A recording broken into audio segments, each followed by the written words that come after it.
Salut les petits cookers. Alors aujourd'hui, mon chutney d'échalote. On peut le faire aussi avec des oignons, bien évidemment. Vous prenez l'échalote, vous la coupez dans la longueur, ce sera mieux. Ça fera plus joli quand vous aurez votre chutney fini. Et donc ça va nous servir pour accompagner le foie gras, pour mettre sur une bavette à l'échalote par exemple, ou dans un burger. Moi j'utilise ce confit d'échalote dans mon burger. Ça marche aussi très bien. Donc je mets un peu d'épices. Donc vous mettez ce que vous voulez. Curry, mélange mexicain, italien, mélange baie rose. Enfin vous mettez ce que vous avez envie. Tandoori, tout ça. Vous mettez donc un petit peu d'épices. Donc pour vous, pour aller on va dire 6, 7, 8 échalotes, vous mettez une bonne cuillère à soupe. Ensuite, une fois que c'est torréfié, qu'on a bien fait sortir tous les arômes des épices, on rajoute l'huile d'olive et on met donc nos échalotes avec les épices et l'huile d'olive. On va faire bien revenir, hein, tranquillou.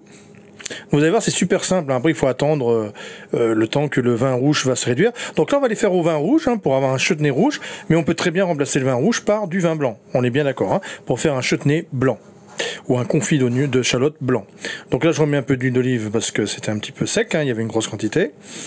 Donc voilà, donc on peut le faire soit avec du vin rouge, soit avec du vin blanc. On peut le faire aussi avec de la bière, ça marche aussi pas mal. Ça fait un chutney un peu original aussi, avec un petit goût différent. Donc là, on remue bien. Donc voilà, on fait bien revenir. Vous voyez, pas trop non plus, hein, on les fait juste tomber un peu, comme on dit, hein, fondre un petit peu. Et là, je mets du sucre. Donc je mets pas mal de sucre. Hein. Si vous mettez 8 échalotes, vous mettez au moins 150 grammes de sucre. Hein.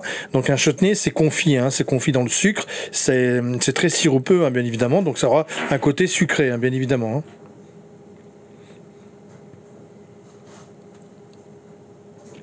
Voilà.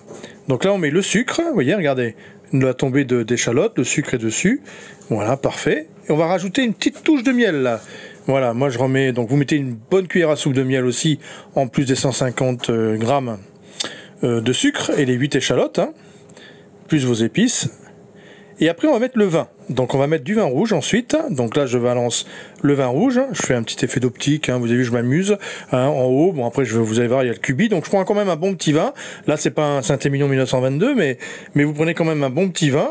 Et puis vous mettez. Alors plus vous allez mettre de vin en quantité, à réduire, plus votre échalote va être confite et gorgée d'arômes. Voilà, donc vous mettez au moins une bonne bouteille, même pour 8 échalotes, et vous laissez réduire complètement, vous faites bouillir jusqu'à ce que tout l'alcool soit évaporé et concentré dans l'échalote. Voilà, donc vous laissez, voilà, une fois que tout l'alcool est parti, à la fin vous remuez de temps en temps pour pas que ça accroche, hein, et vous faites évaporer tout l'alcool, et voilà, votre confit d'échalote est prêt, votre chutney. Merci à vous, à bientôt, ciao, pour d'autres recettes. Ciao les petits cookers.